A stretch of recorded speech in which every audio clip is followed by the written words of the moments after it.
Okay, we're live. Yay. That was simple. Awesome. I'm going to take a quick peek and see if I can see the link. Yeah, I'm gonna do the same thing as well.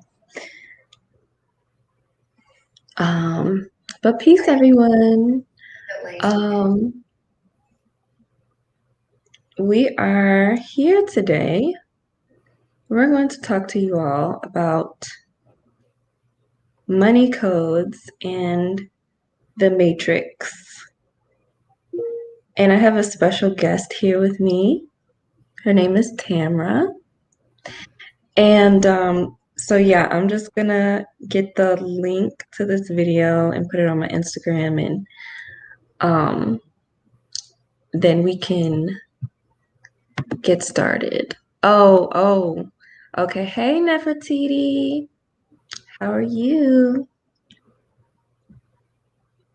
All right, so let me see if I see myself on here. All right, I do. I see myself. Okay, great. I think it's working. Yeah. Yes, it is. All right, I'm gonna put it on my Instagram for my Instagrammies, and then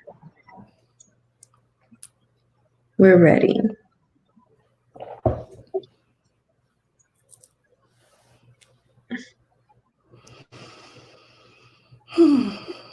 So how was your rising? Oh, beautiful. Yeah, I'm really excited to do this today. Just leaning into that energy. And we have sunshine, so it's really exciting. I am in Ontario, Canada, and we don't have a very long summer or a really, spacious period of nice weather, like in terms of summery weather. So I'm elated.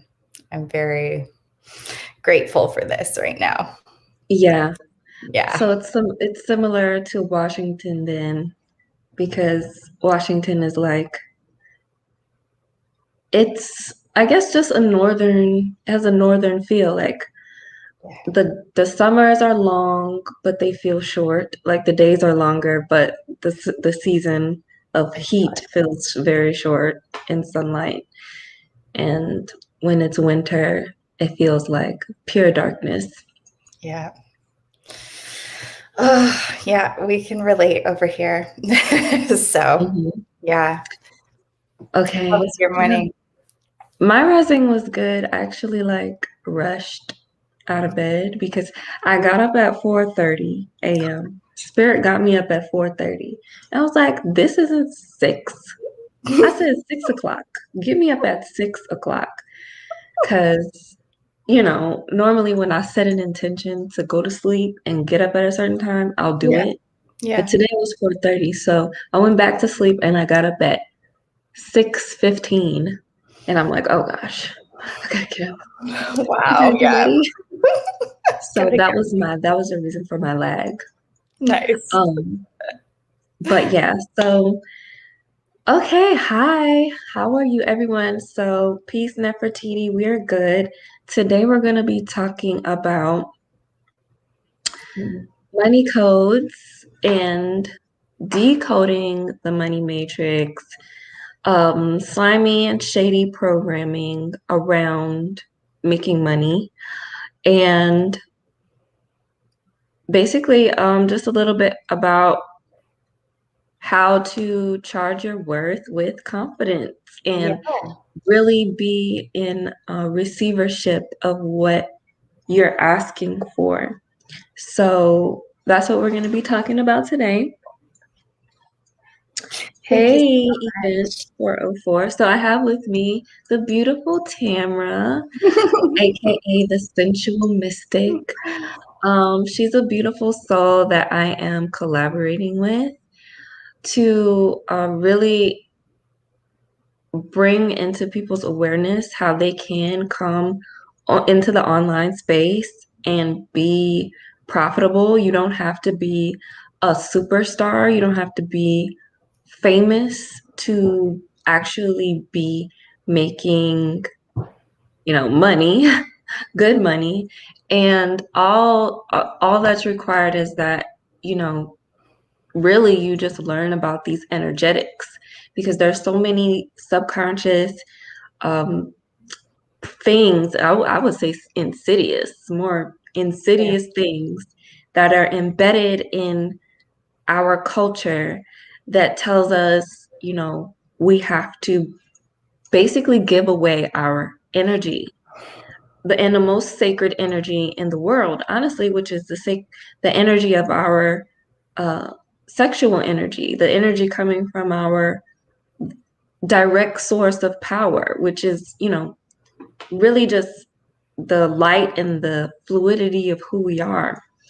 And Tamara's here with me today. We're going to be talking about basically how to decode a lot of that stuff and recode yourself into feeling empowered to charge your worth, receive, and feel confident in doing something that is, really deemed as taboo or risky, or, well, there's all these stipulations around, how to run your business, especially online.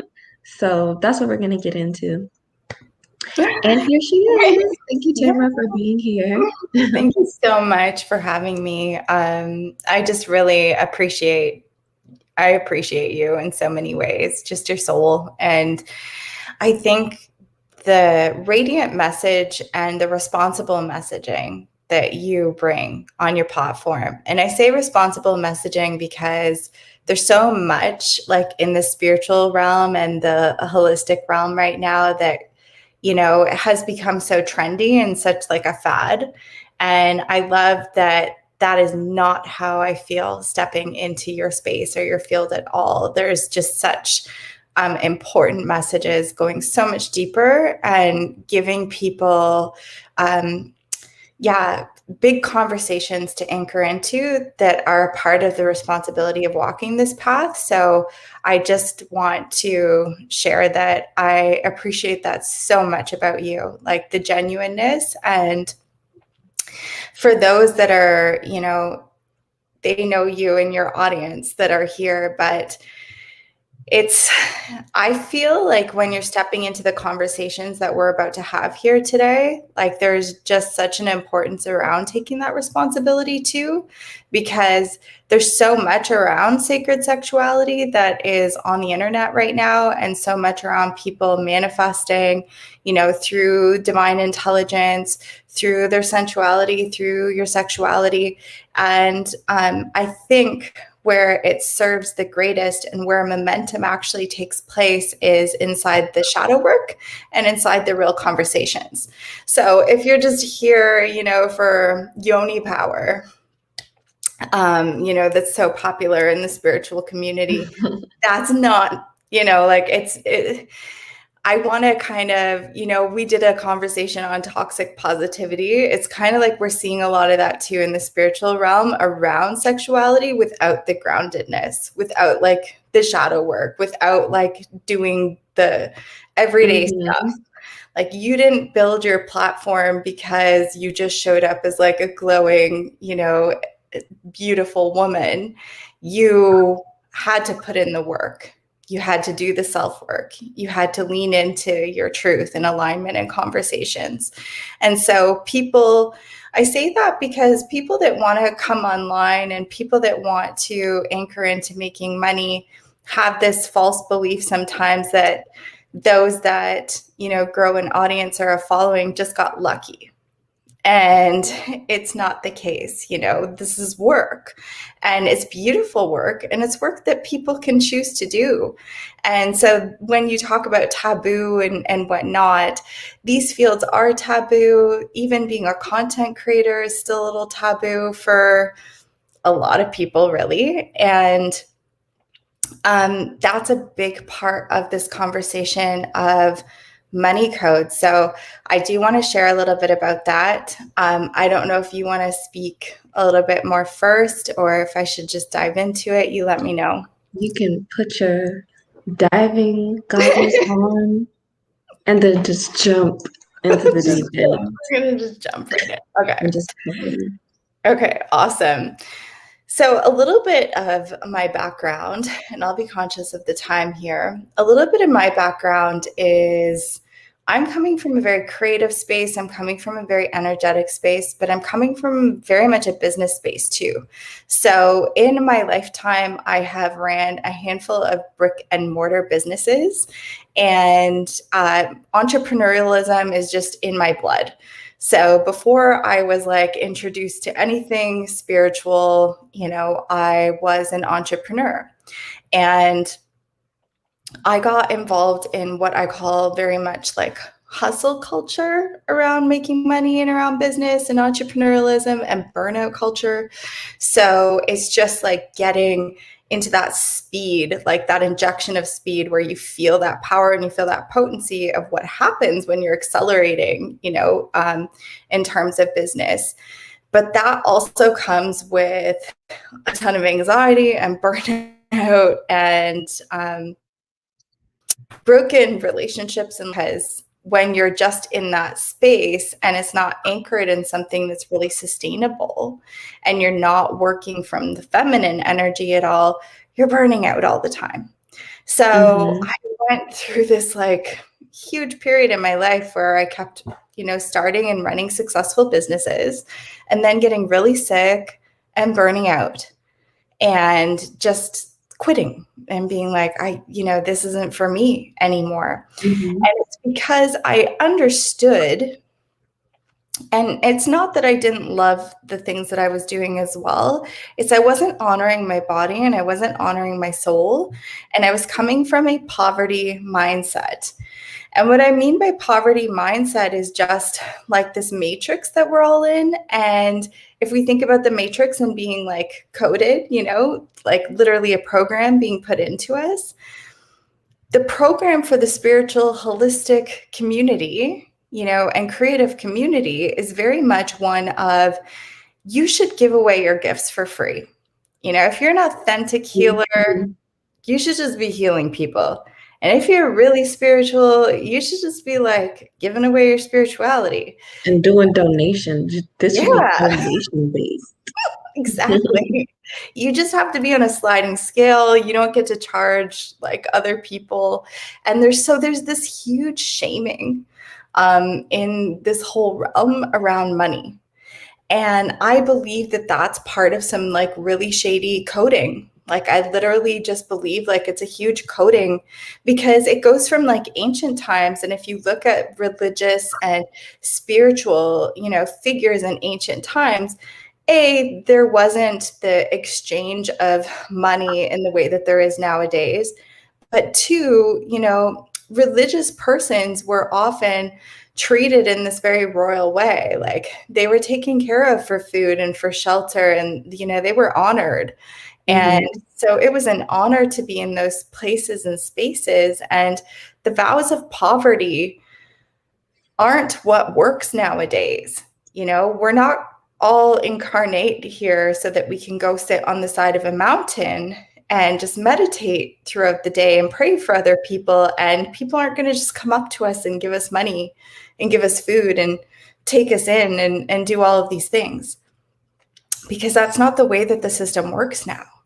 So there is that old vow of poverty that's still being carried into these fields today, except we're in a mass wave of souls, I believe, that have incarnated for these messages of change, for these messages of like revelation and revolution for what's going on in the world. And changing the coding around how we operate and how we look at how we're going to provide for ourselves and for our families, and the permission to say, this is huge soul work, and this is huge work in the world.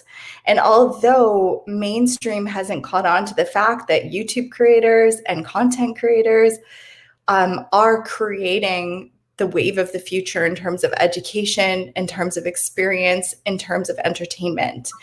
And inside this world, you have people with a heart-centered approach to offering the big transformations that you've gone through in your life. And so some of you watching may have that in your own soul, an ignition that's really attracted to coming online and doing something like this for your career.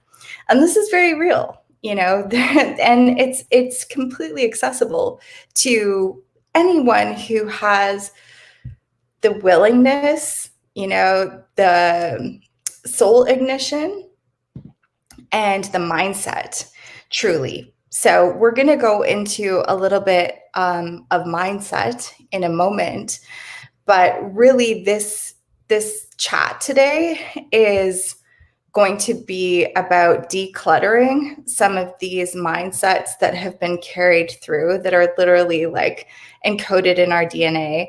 I don't know if you talk about like epigenetics, but it's like 7 generations, 6 to 7 generations. And you hear that in spiritual text and religious text, and it's carried through in a lot of big messages. What you do now carries on into the next 7 generations. That's what I remember. Yeah. So, yeah. And epigenetics can actually look at the DNA in our cells, and it can carry through not just like pathologies or disease, but they're looking at it now and saying that we can actually carry the emotional trauma for 7 generations prior. So that's where we can be in some energetic space and say, hey, everything in my life right now feels really delicious. I have no idea why all of a sudden I'm panicking, or why I can't sleep, or why I'm all of a sudden really terrified, or I feel scared. And this is encoded in us. And so I believe very strongly, like what you just said, if we're doing the soul work right now, we can prevent, for those coming generations to have the same stuff that we're carrying, and we can actually work through it. And so mindset is absolutely huge. So I like to preface this with saying that everything that we ingest, like the content we ingest, the books that we read, the people that we surround ourselves with, all of this is programming. Everything that you feed your mind or you feed your soul is programming. So right now we have that opportunity to decide what kind of programming we are now going to move forward with from this day forward. And we can look inside of ourselves and look at where a lot of the programming we've been operating from has actually come from. And in money codes, which is something that I teach in my 12-week business program, because I've kind of like gone in a little loop-de-loop here, but my background was brick and mortar businesses. And when the world shut down, I decided that the biggest part of change or transformation that I could be is an advocate to show people that there is another way to make income, to help heal, to help transform. And that was with the online canvas. And to give people permission that don't have a huge audience. My first 10K came from a 300-person following on Instagram. 300 people.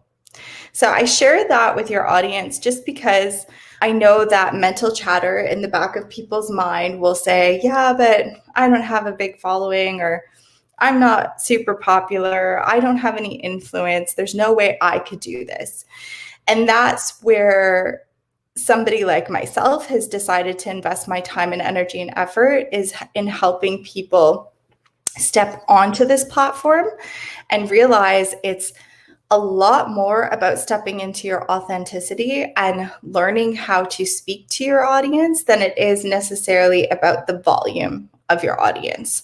So for anybody that's new, don't be scared off by that at all. It's beautiful to start something with really beautiful intentions from that seed place and allow it to blossom, because even approaching it from that perspective, it brings you into such alignment that you become magnetic to your audience, no matter how many people are around you. And so most business programs start with typical marketing strategy. You learn things like narrowing down your niche and getting really congruent with copywriting and messaging and mission statements and market research, and all of that stuff is in my program. It is very important. So this isn't to take away from that. But energetics and mindset are something that are missing from a lot of them. And the reason why you'll see so many people invest in these premium programs and then drop off is because you can learn this, but if you don't have the confidence during all those wobbles and initiations that happen when you're coming into yourself and you're awakening into your creative intelligence and your genius, and you're being, projected on or intruded upon, because these are very real things. I don't want to sugarcoat everything for everybody. It's not always easy online. What's easier is following a path that feels like passionate and lit up and like what you're supposed to do, versus the kind of hard that you end up buying into in the 9-to-5 grind. And that's why our society has so much depression, so much anxiety, so much overwhelm, why there's so much resistance to life, I want to say, because people don't feel aligned with their life. And so an exercise that I do around money codes, and everybody's welcome to participate in this that's here, is to just maybe even close your eyes so you can get rooted or centered in this moment. And I want to invite you to be really, really honest with yourself, not just associating yourself with all the positive mantras and whatnot that are on the internet and all the juicy, delicious stuff we want to believe, but really just ask yourself right now, what does money feel like in your body when you think about it? What happens when I ask you that? What does money feel like? Or what does money mean to you? And there's no wrong response to this. Some people might feel automatically constricted. You might feel like your heart races or your nervous system starts to act up. It might feel scary. It might feel like roadblocks to the things that you need and the things that you desire. It might feel tainted. It might feel identified with, the negative portrait that the world has created in terms of division of people. It may feel exciting and it may light you up. It may feel like a journey and an experience.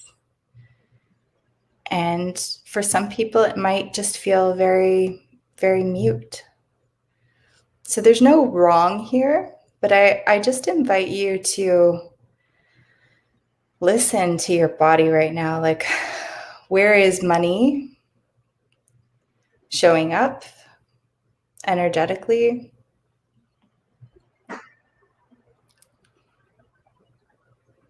And I'm going to invite everyone, if you have handy a pen and paper, if you'd like to. This exercise is super potent. It's the type of thing that we've probably all had access to being introduced to doing this at some point in time in our life. But we've likely not done it because it seems so simple. And yet this is the one of the major things that I work with my clients. And when they go deep with this exercise and really take it home and go into it over the week or a couple weeks or even a little bit longer, this is like magic. So you're literally going to get 2 pieces of paper, and or maybe 3. On one side, you're going to write feminine. And then on the other piece of paper, you're going to write masculine. And you can have a third piece of paper, which is going to encompass other relationships.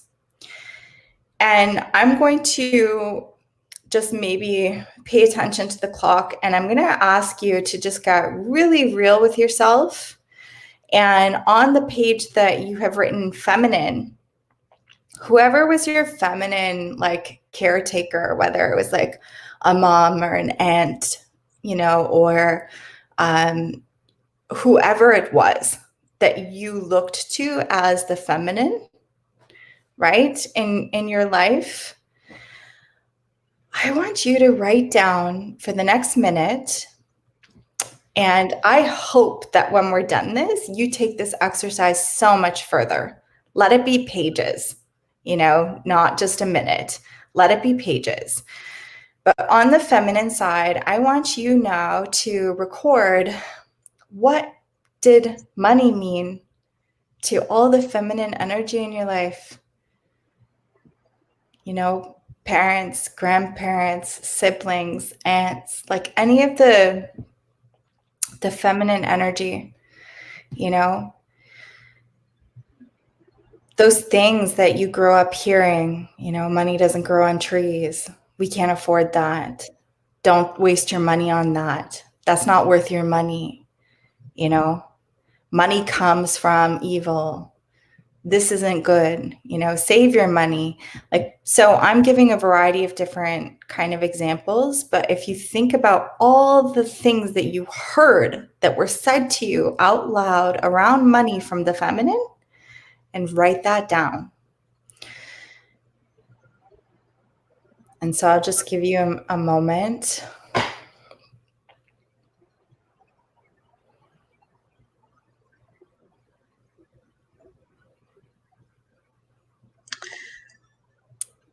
Is something coming up for you? Yeah, a lot of what's coming up for me is I'm not having a lot of words per se come up, but a lot of events and emotions and dynamics that I'm like, all of these different emotions, like, a lot of them being, negative, like worry, anger, frustration,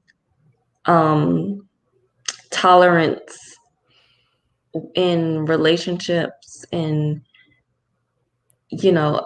I'm like, whenever I feel like they had an abundance of money, and I don't even know if this is a real memory or not. Yeah. But I guess it's real because I'm imagining it. Whenever they had money, it was like all of those things didn't exist. Kind of like pain and suffering. Pain and suffering don't exist when you have a lot of money, because something about their energy is lighter. Yeah. They're freer. Yeah. They're carefree, and they're trusting. So that's some of the things that came up for me around the feminine energy. Beautiful. Super beautiful. Thank you for sharing that. It's that's part of this exercise too. So the next space that I was going to invite people to come into is exactly what's like the types of things that were surfacing for you, is just because sometimes when you just start with that, it opens up those memories and like awakens that, because I do believe we all have muscle memory of this language that's been given to us from our parents or family and society around what money means. And for you, it's just like, lack felt painful and and hard. And the prosperity aspect of when there was money, it equaled trust and freedom, right? So love, everything just gets so much better. And so this is really powerful, and it's an important thing to see, because as a culture, we're so hard on ourselves. We're so hard on all the people in our lives. And the reason that I chose to work with money is because people want to hate it. They want to not talk about it. They want to put it away like it doesn't matter. But look how powerful what you just shared is. And it doesn't make you a superficial person. It doesn't make you anything for understanding the tool of money as a frequency that can take off the stress. So if you're not stressed about how you're paying for things, if you're not stressed about being able to, take your kids somewhere nice, if you're not stressed about being able to do some simple but lovely things in life that most people aren't in flow with being able to keep up with, because the average North American lives paycheck to paycheck, right? It's these simple truths that we can get down to. And now you can look at, let's say, so from the feminine energy, when you're in situations where, you don't have as much money, you're all of a sudden, you can acknowledge what happens in your body. Hey, things feel more painful. I'm not really as trusting, with the world anymore. Right. And so here's where it's really cool, because if you do this exercise, and now maybe I'll just give everybody a moment just to have the dichotomy here to think about the masculine. So let's think about the father, the grandfather, the uncles, just the masculine energy growing up. And then we'll have space to look at relationships of love and bosses and just society. But for right now, let's just look at the upbringing. What did the masculine transmute around money when you were growing up? What did, You have to basically not be who you really are to make money. You have to sacrifice yourself in some way, do something that you don't really want to do to make money. Basically there's a lot of energy around, because someone's offering you $100, you should do it. You know what I'm saying? And they wouldn't go to the extremes of pimping or something, but in a way it feels like pimping, even if it's just the slightest bit off from what it is that you align with as far as your integrity. Yeah. So I guess integrity was a big thing. It doesn't matter. Integrity doesn't matter when it comes to your receiving money. Basically that goes out the window, and you have to schmooze people. You have to just a lot of that energy of sacrifice, smoozing, being fake was what I can clearly remember from the masculine energy that I grew up with, and even getting a little bit older, and the energy dynamics that I came across, growing up in New Orleans, where a lot of the men feel like they have to basically do something outside of themselves to make money. And that's not the status quo, but that's just my experience. Hold on one second. I'm going to hook my laptop up to this charger. Yeah, no worries. Because it's going dead.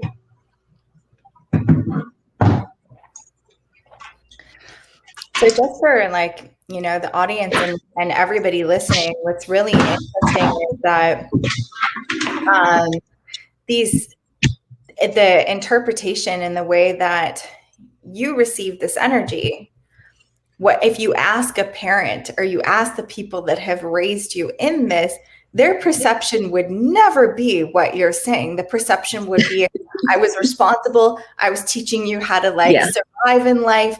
I was making sure that you're not going to get hurt, that you're not going to get like run down or over, and that like you're going to be able to stand your ground, and that you're going to be able to like get through this, right? So the person, you know, if I even look at the stuff that I've said to my kids, and my kids are 16 and 17, like, it's crazy. The stuff they come back and I'm like, oh my gosh, like, what have I done around this? I'm like, that is never what I intentioned to do, but it's what you know, that's how they've received. And that's me working through my own stuff throughout the years. But so so I'm just saying that as like a way to share for those of you in the audience that maybe, you know, live by these principles and have thought that they're very stoic and grounded and beautiful. This isn't to condemn or shame anybody. This is very societal. This is really heavy in all of us. Like, we're all still doing it. So this is just an opportunity right now to step outside of that. And so for yourself, I would ask you, as you're sharing all of that about the masculine, what does that feel like in your body? Like, how do you feel like if you just close your eyes and go into the masculine energy around, you know, you might have some memories of, you know, in your own childhood where you wanted to go a certain direction and, you know, maybe you didn't go in that direction because this energy said that you can't go in this direction. You know, and this is where it gets really real if we really do this exercise, because we're not here trying to shame people. And it's hard to say out loud, like, yeah, if you weren't like that, I would have gone a completely different way in life. But we honor a lot of the times our father and our mother and these energies, and we live a life trying to protect and please. Yeah, it is. That's so true, and it's amazing because one of like my deepest wounds when I was coming out of like when I was in college and I was really like pensive about, okay, what do I really want to do? And at that time I was like really, really passionate about astrology and spirituality. And I knew that I wanted to take that to the next level. And I also knew that I did not want to work a job. And so I remember I was having a conversation with my dad, and I was expressing to him, you know, well, I don't think that I want to get a job. I think that I want to, you know, go my own way and, you know, do some things independently. And he was like, well, you have to get a job. And something inside of the pit of my stomach just like cringed, and I wanted to cry just in that like small couple seconds like of him reacting that way. I wanted to cry. Yeah. And I'm like, that really hurt. And I feel like this is far beyond me, because that was a lot of emotion just in these 5 seconds of you rejecting, you know, off bat. And I completely empathize with it at this point, because they did grow up in a different environment, a different era, a different codes, you know.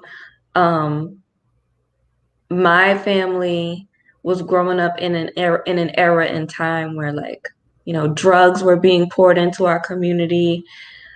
People were getting killed, often shot. It wasn't necessarily like an environment where somebody like me could be like, oh, I think I'm gonna do this. It was a very I would say dark time, and I feel like right now we are coming out of somewhat of a dark age. Yeah. Um, just at the precipice, of coming out of that dark age. So, yeah, this exercise is powerful. Yeah. Wow. Oh, I have chills. I have so many chills right now. It's crazy. It's so incredible to be in this space right now in this work. And it's not going to be understandable for many people. I get that. But this moment that people are in with us right now is exactly why people like us are doing this, because it is a huge precipice of change right now. And the power and being able to sit in this space, to be honoring and giving yourself permission after just exiting one generation ago, where there was no permission to have come out of your mouth what's coming out of your mouth today. And I have a different story, but my family also immigrated. It was very work, like there was no choice in that either. It was totally insane. Like you would never say that, or what I would want, like that just wasn't acceptable. And it was a matter of survival. So it wasn't that, oh, we can shame, the space that they were coming from. No, like it was very real. It was out of protection. It was out of life or death. It could mean, to behave in the ways that they had to behave. So to have chosen to come here at this time, to be in this moment, and to choose this work is literally like a permission slip to this generation and the coming generations to have way more freedom. And so this exercise, if you take it off the screen here, because I know your audience is probably maybe has some questions or whatnot, but to make sure that I solidify and don't leave people in this limbo state of this exercise, really what you want to do is, just like watching the emotions in you, just like seeing how real and energetic, like those memories awaken in you and those truths, from family lineage and history. If we all look at that from the feminine and the masculine, and then you want to take it a bit further, then you want to look at it as your society, your country, your origin, and because most of us have a lot of dynamic background in terms of our family origins. It's not just our country. We just look back to where everybody's come from. And also like relationships, some people have been in relationships where there's been abuse or control around money, right? I want to bring mention to that because that's a huge thing. And even as women, what money has meant for us and where we've come to finally around this subject. So it goes really deep. And so we can look at bosses, we can look at school, we can look at all of this. That's why this isn't a joke exercise. Most people don't do this stuff because they think, oh, that's not going to do anything.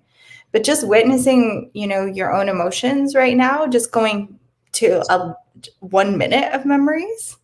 If we actually sit down and we pour out pages of this, and then here's the big thing. That's your coding. That's what you've been coded. Like none of this is even yours. It's not your idea of money. It's not your own creation of what money is. So what people can do is after you've done this exercise, the big moments, the ones that are real, like, pinchers and like hit you deep in the heart or, flush your body or bring you to like a state of realization, take that person and you visualize them in front of you, So say it's your father, right? And you look at him and you can look at him and you can say, I understand why you're trying to protect me. I get it. And I know that came from a space of everything that you went through. And that was the best response for everything that you lived. And I forgive you. I forgive you for the limiting belief. I forgive you for trying to keep me in that contract. And I love you and I appreciate you for trying to keep me safe. But I don't believe this. It's not my truth. I'm bringing a different truth to myself and my child and our future generations, and we're changing the money story. And it's like an energetic cord cutting. Yeah. And you take as long as you need. Maybe this will take a week, a month, a day, a year of revisiting when it comes back up, and you forgive and you allow yourself to alchemize what money means in that respect. And so, yeah, a huge part of being able to step online, a huge part of doing the work that we do is the willingness to do this stuff, because this is what gives that, sense of freedom that you talked about with the feminine, because we allow money to flow, because we don't block it as much, because we don't believe those things anymore. We release them. And yeah, we could go so much further, but I want to give you time to invite the audience if they have any questions or if you have anything to share. Yeah, I just want to say to the audience that Tamara is absolutely amazing. She's like oozes this magic about her to be able to heal these energetics, these codes within us. And I'm really excited to start working with you, Tamara, because her doors are closing in less than 2 weeks to her program Flow, her online business program for soulful, creative artists and entrepreneurs who really want to get the hustle and grind out of their system and start coming into a business that is sourced from pleasure, abundance, and just joy, a real pure place. So if you're interested in that and you want to catch her early bird special, because she's doing an early bird special for my audience only, it's like over 30% off her normal price. Make sure you click the link. I have it in the description, and book a call with her. And yeah, I want to open up this space for anyone to ask questions. I've seen a bunch of comments on the side that I've just been silently, heartwarmed by. I haven't responded yet, but peace, Nefertiti, if you're still here. Event 404. T speaks. Yes. T speaks says once you, I think. I can put it on the screen. Okay, sweet. She says once you experience what it feels like to have you push so hard to keep it, but then when you lack it, you become stressed, depressed, and you can become bitter. Yeah, that is a very real occurrence. Once you get it, and then you haven't mastered the energetics, and it goes, and then you get into that. That's when I feel like you really get into that rat race. Yeah. Because you get it, and the energetics, you haven't been taught anything about it. And so when you feel like you don't have any control over it, which you don't, if you haven't mastered the energy, this is the epitome of the rat race. Yeah, this is where like we step into, and again, masculine and feminine energy are divine. Both are divine. We all have both masculine and feminine energy in us, right? But this is where we can get into like a little bit more of the excessive masculinity, where we start chasing, right? Because you have something, you feel the power of it, and then you want to chase it. And if you, like, let's say we chase it from that energy that you've experienced from the masculine, right? Where you take that $100, you do whatever you got to do, you take every offer and everything, right? And the next thing you know, you're chasing like all this stuff that's not you.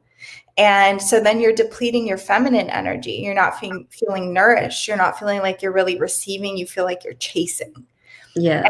And then you start getting frustrated and angry because it's like, what are we chasing? Right? And exactly, like the rat race. So if you can come and you can like catch, because awareness is half of it, right? So if next time you find yourself chasing money, you go, hey, wait a minute. Am I chasing the $100 bill or am I chasing like a dream here? Right? And that feels very different. And yeah, just inviting yourself to look into what does it feel like if you don't take the $100. Usually it feels like shame, or I'm letting down my father. I'm not a good daughter anymore. I'm not gonna, make people proud. And so really it comes down to that when we're looking at money. And if you can start to reprogram yourself to say, no, it's okay to say no to something that's not aligned. I can still, create a sense of pride for all the generations to come by actually honoring what it is that I was put here on this earth to do. Right. And that shifts it to a more balanced space. Mm-hmm. Yeah. I see some more comments here. Shu Loves Revel says, desires lead to suffering. I don't 100% agree with that quote, but I understand what you're saying.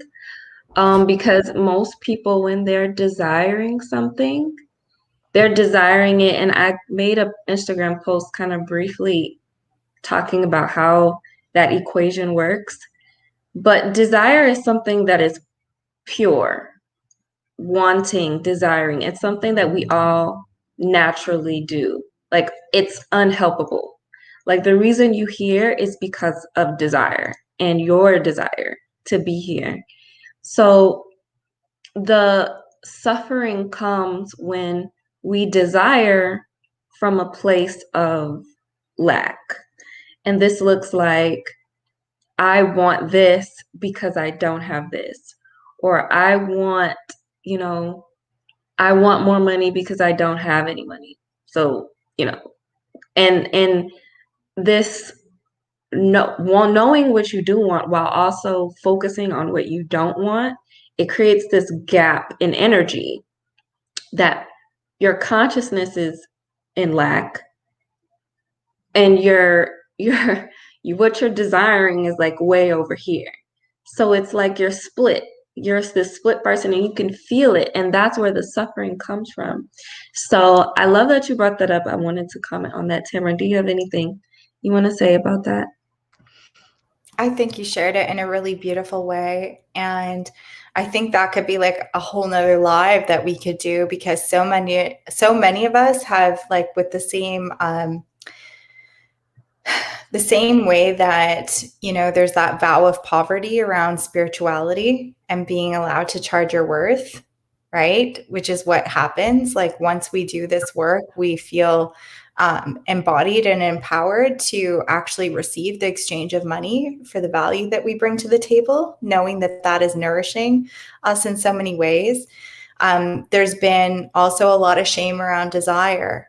And so there's been like, what happens is people live in opposition to what they naturally go towards, because they feel ashamed of wanting that. So say you want more money so that you can go on a vacation, so that you can, buy some nice things that feel good, that light you up, so that you can decorate your house in a way that feels really beautiful, and that you can spend the money on yourself to take care of yourself, to glow, to just feel radiant. There can be shame on you for desiring those things when, Nice. people are starving or people don't have the basics. So we've kind of been coded with, like, shame on you for wanting more. Shame on you for having a desire, like, don't you know where we just came from? How can you be thinking you should just be able to have all this? Yes, and that comparison to lack. It's like when you compare a desire to lack, Yeah. it's a type of shaming. And I understand this well because I feel like women go through this. I mean, everybody has to some extent, but I feel like women definitely experience this, especially around relationships. It's Yeah. like you want, oh, you want a man to do all of these things and have all these qualities. You should just be grateful because most men don't even do this. Most men don't even do that. Most men don't even want their kids. You should be happy with Yeah. what you get. And it's Yeah. like that same kind of Yeah. hold And, on. and This this doesn't is, feel right. yeah, like, and I think that what yourself and myself are doing and what other people can step into is say, you can actually create whole new realities. Yes. You can be part of the messaging that creates a whole new reality that says, wait a minute, I'm willing to do this work and I'm willing to step into a space where I invite into my life a higher caliber of everything. And I'm going to teach other people how to invite that into their life too. Because there's no reason on this earth that we can't all live more consciously and more abundantly. And of course, we're not, we haven't lost our mind. We know that the world isn't going to just like flip into this utopia overnight for everybody. But it has to start somewhere and it has to start with a certain level. And both yourself and myself have experienced a whole lot of crazy and abusive situations and stuff like that, is not inviting in the highest. So it's not like we're coming and talking from a space where we also haven't been in those headspaces where we didn't rise into our full worth, where we didn't own what we could be, allowing ourselves in life because of all of these shaming things in society that we were living by. So this is really for everybody that's watching, just maybe like a little spark or a moment where you can look at all this stuff and go, hey, wait a minute. There is an opportunity to step into a different role and to not settle. Like, don't take the next person. Don't take that next job. Allow yourself to know that you're worthy of waiting for the right person and the right work, and that you can go against the grain if that's what's in your heart. Not because it's trendy, but because it's what's in your heart. Yeah. Seeing So more. Event 404 is asking, what would you suggest about fear of success? I know I'm destined to do big things, but it's tricky for me because I'm not the actual attention, because it's not for the actual attention, but what I want to do is to help others. Okay. And then So I I can. need, mhm. Oh, it's the same individual. Okay. Yeah, there's more. I need money to do these big things, but my family, people around me have a hateful mindset, a lot of jealousy, and don't want others to shine. So what would you say about that question? So I think the first way to start would be the exercise that we did, because you'll really start to unpack exactly where the different ideas of money come from. And once you've let all of that get unpacked, you can start actually writing what money means to you, and you can create an entirely new reality. And I do help people with the program go through all of these steps. It's I can give somewhat of like a short answer here, but the biggest thing that I would want to extend to you is that it really boils down to making healthy choices around your environment. And it's challenging because most people don't believe in big work. Most people don't believe in big success. Most people don't believe that you can step out of, an environment with a lot of hate and jealousy and all that jazz, and then just go and do big things and do it from like a heart-centered way. Mm-hmm. So this is where, it becomes just potent to have different strategies for different people. So for yourself, I would not share your big work with those people. Don't share your work with those people because they're just going to stomp you down and they're not going to help you rise. And you might have like all of this greatness inside you. And so you want to talk and you want the validation from them, but they're not in a space to give you that. And to them, it's like you're an alien from another planet talking crazy shit. Like, what are you trying to do? So just, you will waste years. You might even waste your whole life trying to combat that energy. So we move from a space of flow instead of congestion. So to me, that's congestion. And initially, it doesn't mean like go ahead and disown your entire family because they're in a particular mindset. This is where you get to be the leader. And so sometimes you have to do it a little bit stealth at the beginning. Start protecting your environment. Hang out with more like talks like this. Keep yourself surrounded in community like what you're experiencing right now with individuals like ourselves that have worked through a lot of that. And we're at a space where we're just really impregnated in our mission and our vision, and we're doing it. So, we've had to not listen to a lot of people. We've had to probably keep our mouth shut a lot in a lot of scenarios and just continue to focus with people that believe it. And what happens then is you start freeing up your creative energy so that you can start making wise little choices and doing things where you'll start to plant those seeds and you'll start to accumulate and you'll start to be able to invest and move towards what it is that your goals are. But the greatest extension to you would be find community, even if it's online. And that saying, and it's just a very powerful true thing, is like we are the culmination of the 5 people we spend the most time with. So who are you letting take up space in your mind and in your heart?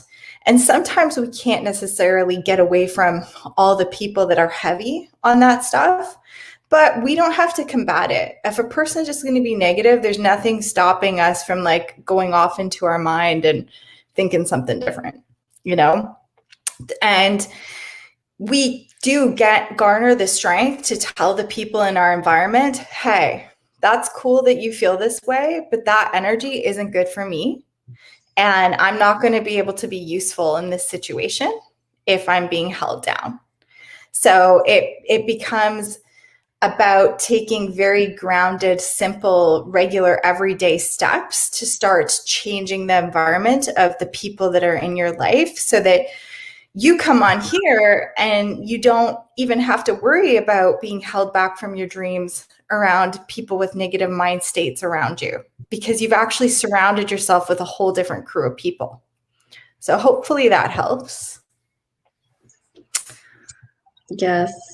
Event says, thank you so much. I receive it. So again, anyone else have any other questions? We'll leave, I guess, 5 to 10 minutes space for people to ask any questions. So if you have a question, make sure you ask it now. Or if you're, watching this in the future, you can still ask a question. Yeah. And just to put some good energy out there too, a lot of the times the people that are in the negative mind states and whatnot around us, like the intention isn't harm. Like they don't see themselves that way. They see themselves as protective and like trying not to let us do crazy things in our life. So when we also have some empathy for like what's going on in their minds, because this is a 1% kind of thing. Most people aren't doing this. So let's not, just shoot down everybody automatically thinking like, they're crazy, they're negative, they're this, they're that. Like, no, it's pretty mainstream to think something like this is actually crazy and that we're the ones that are, the weirdos. So I try and remember that when I'm talking to family and friends. Like I try to tone it down. Like I keep my excitement and my for talks like this and relating to people that fully get it. But what has happened over the years is a lot more acceptance and a lot more a lot less judgment, because maybe they don't quite understand it, but they see, hey, this is how she makes her living now. She's teaching other people how to do this. It's got to be legit. It might be weird, but it is a real thing. And so people will become more curious and more supportive over time, but don't smack people in the face with it, because we could be doing the same negative thing to them, trying to force them into a world that doesn't make sense to them. And maybe, they might feel insecure that we're thinking, oh, all of our positivity and energy and everything like that we're better than them. And so just always try and keep an open mind that it goes both ways. And I feel like that also helps to like clear the energy to make more space for us to do our creative work. Yeah.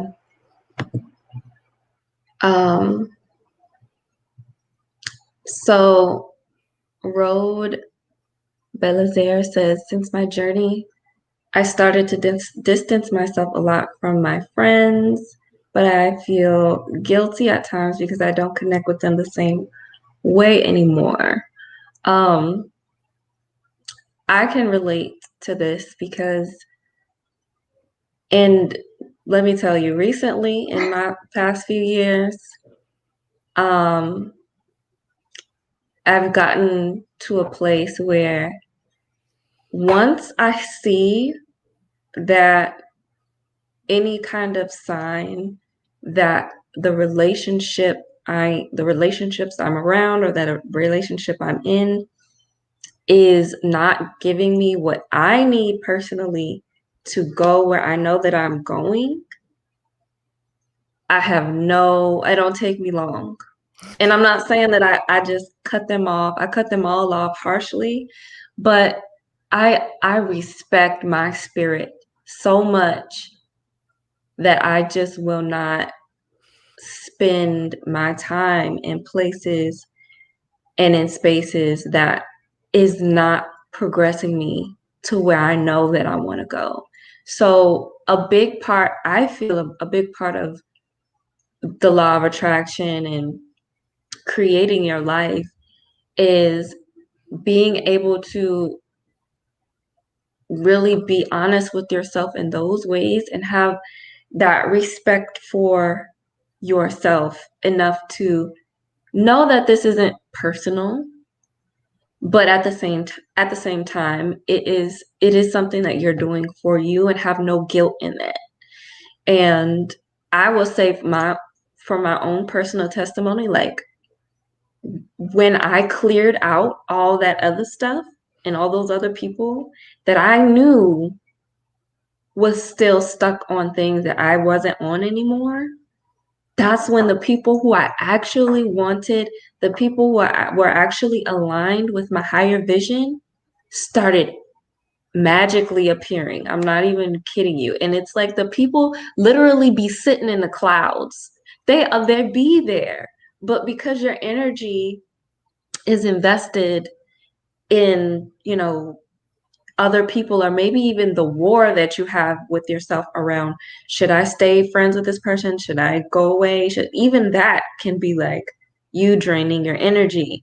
Once you make that decision, these people will literally just appear, and it be so aligned, like it's so aligned to the point where literally your dreams match up exactly. You be like talking and just sharing things, and you like, wait, you want to do that too? I want to do that too.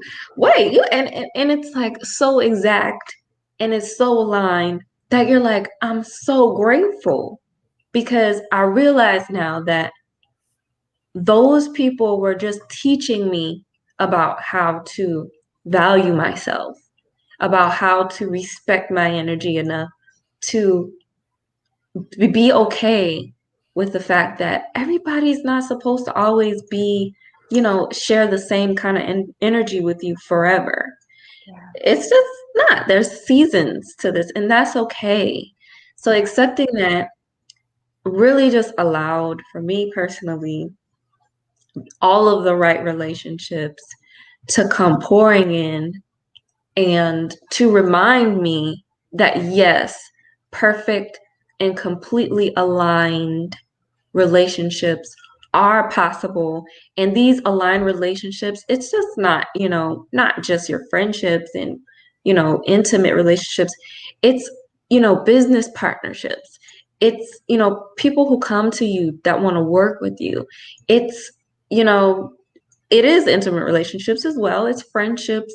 It's all kinds of beautiful relationship dynamics. So it's like, I think of that energy exchange is so, it really is like a business to me. And that energetic exchange, that's my money. So if you ain't got my money, then why am I around you? You know what I'm saying? Yeah. Like, if you ain't got the money, then why am I around you? So that's been my experience. And I felt called to speak on that. So, Yeah. Super beautiful.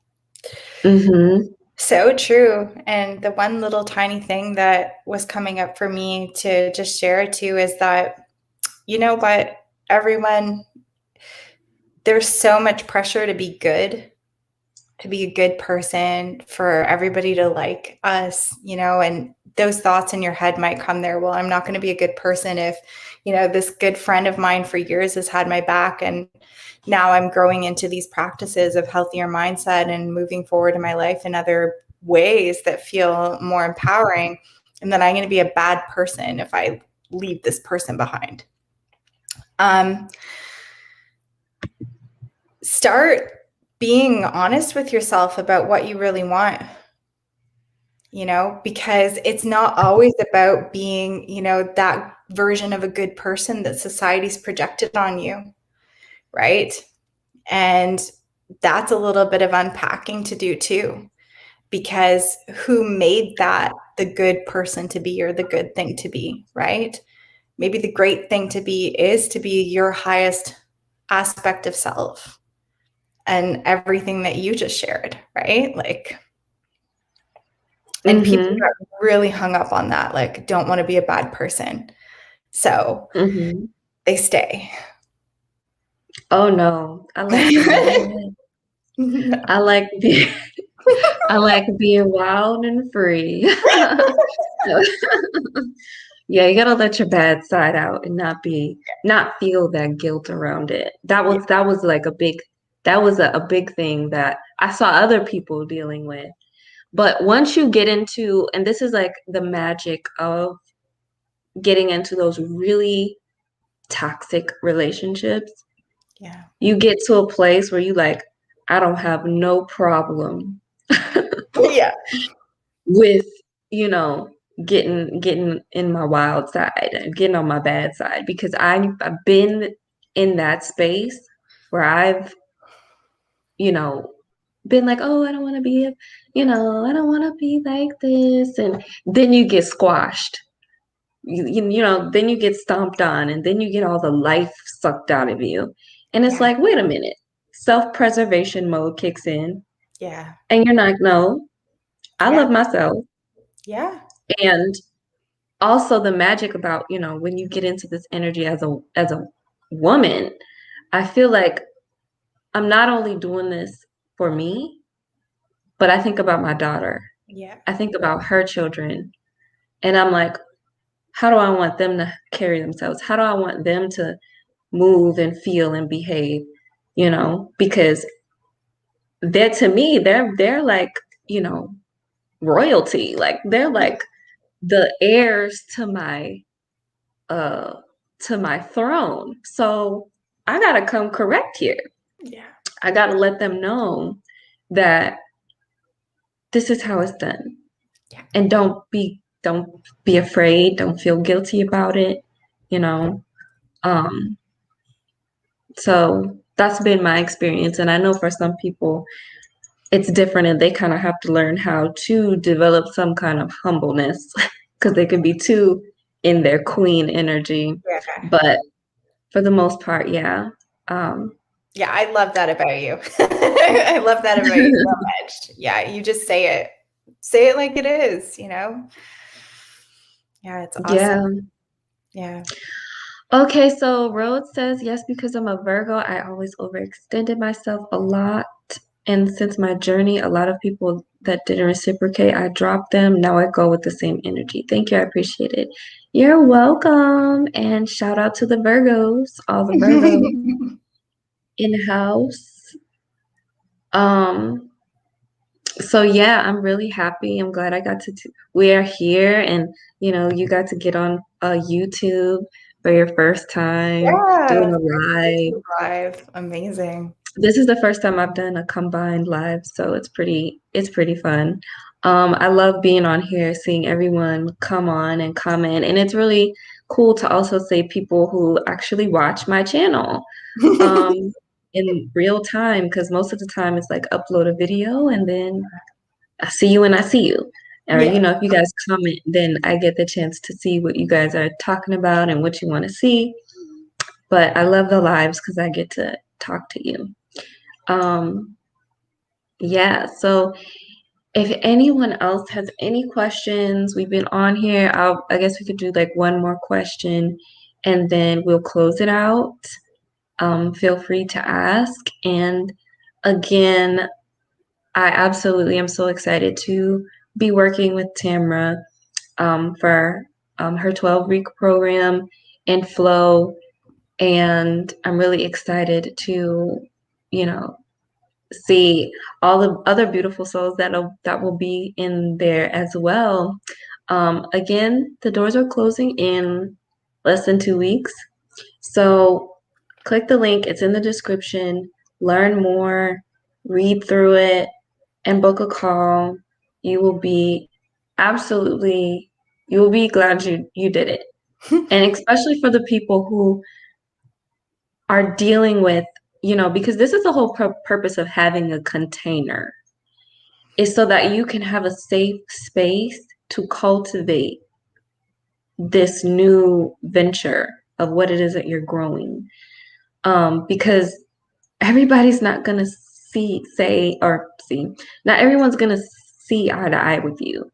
Actually, most people. So you need these safe spaces and someone to hold that space for you who has actually done it, who has actually walked into it themselves and is prospering and thriving. So, yeah. That's awesome. OT Speak says, my name is Tamara. Okay, so we got a Tamara.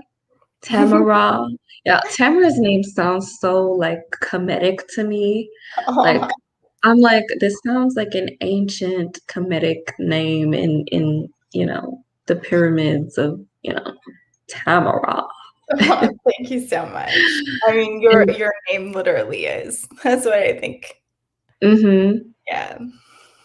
You said my name sounds like that too. Yours literally is. Like, it is very comedic, like ancient and just so potent, like powerful. I feel like names are such an interesting thing to dive into because our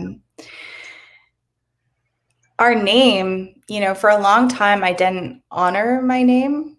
I was just associated with so much of my rebellious streak against the energy of my parents. And really over the past couple of years, I've started to grow into it and actually appreciate it for the energy that it carries, as opposed to associating and identifying with these different things. But yeah, my name is actually not of any of my personal descent, but my mom heard it when she was 6 years old.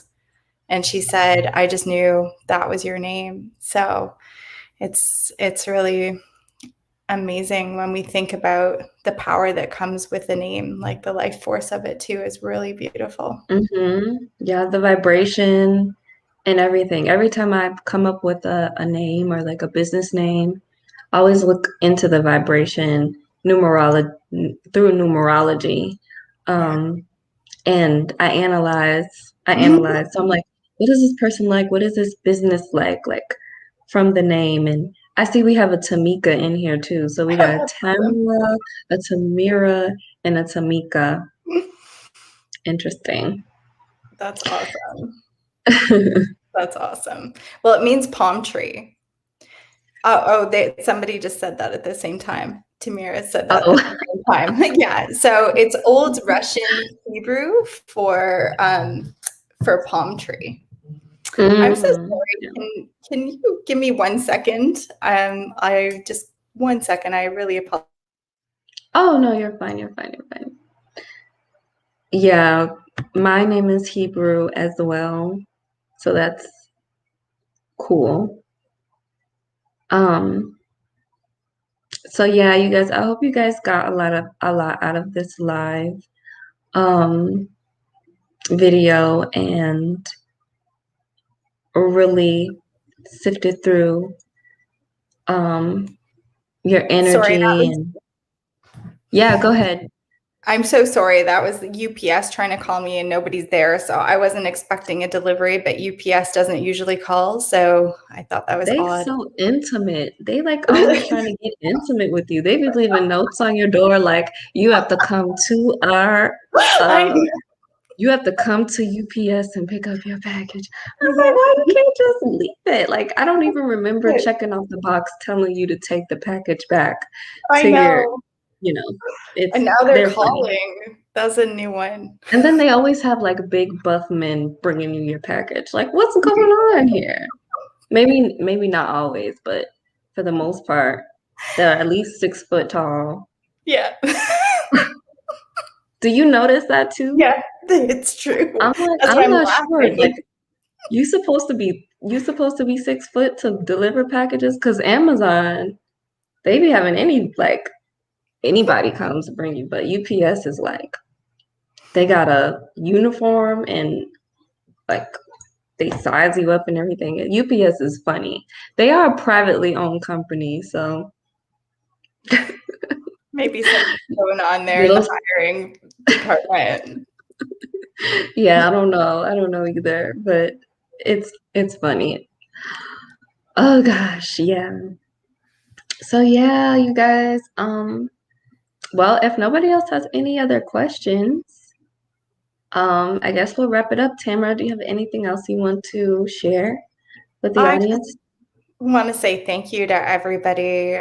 Thanks for participating like energetically with us and for being here. I really appreciate that. I don't think anything's by accident. So anybody that's here, I think that there's probably something powerful ready to shift in your life in some respect, based on this conversation today. And yeah, I just want to let everybody know I'm really laid back to talk to as well. So if anybody has been sitting there thinking, I'd love to do what you guys are doing, or be sharing some type of message or transformation or helping people online in any capacity, you'll be sharing my link underneath. And so even if like the call times don't work, my social media is on there. So if you want to send me an Instagram message or something like that, or have a few questions, just don't feel shy to reach out.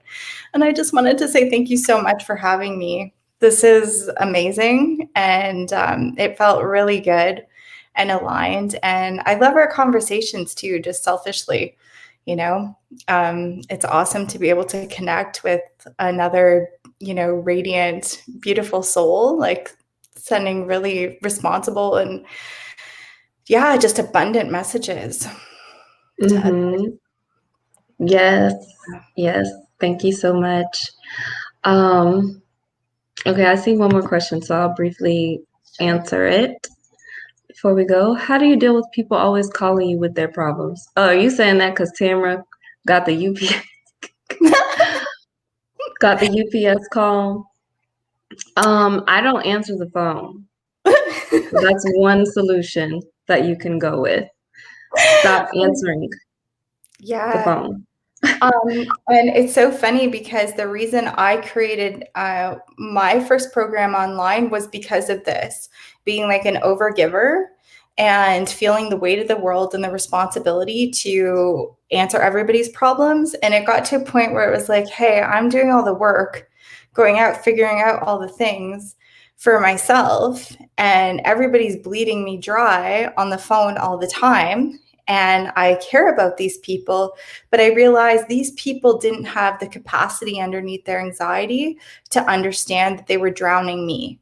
So how could I do this in a way that I wasn't going to resent, in a way that I wasn't going to let this take away from my own peace and my own ability to provide for my kids a solid energy of rest and nourishment and availability? And that was kind of the premise and the way that I created flow, because I was like, there's so many of us doing that and we have to stop. So, I really encourage you to work on, this is the key thing that shifted everything in my life. Your voice being just as meaningful as every other voice in the equation. So if a person's calling you and your voice internally, maybe not the one speaking out loud, but the voice inside you is, I don't have time for this. I need to be doing that, or I need to be resting, or I need to be going out, or I need to be making money. And that person is just going to abuse your generosity, intentionally or unintentionally, allowing your voice to be as meaningful, which means that you speak up and you say, hey, you know what? It's become so popular, my phone, for people calling me with all this stuff, that I've actually been working on myself in ways to help you transform that situation in your life, and you can charge them. People call a lot less. And then the people that are serious start calling and really appreciate the advice, and they take it and they do it because they want to change that in their life. Yes, I agree 1,000%. Once you start valuing what you're doing and what you're giving to people, it will weed out the people that are, we're just wanting to take and not really apply anything. Because I understand that. And once I got to a point where I was like, you know what? No, we actually,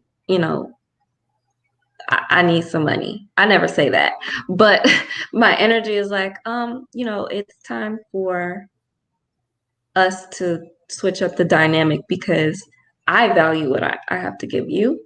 And I want you to do the same thing and actually take what I'm giving you and apply it. And most times when you put that price tag on there, that's what ends up happening. Just because of the energy, So yeah. Thank you, Tamara. Thank you. Okay, yeah. So oh my gosh, I love everyone so much. Thank you guys for being here. And I'm gonna honor the time, because we've been on here for like an hour and a half. And this has been so fun. I could chat with you guys all day. But we've got lives to live, all of us. So thank you guys for being here again, and check out Tamara's program, book a call. And our next video that we're going to be doing is going to be hosted exclusively in my Facebook group, Earth Feminine Rising. So I don't have it linked right now, but after this video uploads, I'm going to link the Facebook group in this YouTube video, and also in my Instagram. It's in my link tree. So if you're not already a part of the group Earth Feminine Rising, you can join. And in that video that we're going to be doing, we're going to be talking about how to bring, your passions. Maybe you're multi-passionate. If you have a lot of passions, a lot of things that you love doing, how to kind of bring that together into a way that you can sustainably create income and revenue from, without kind of being all over the place. So that's what we'll be talking about in my Facebook group. So check for that. And other than that, we'll see you guys in our next video. Peace.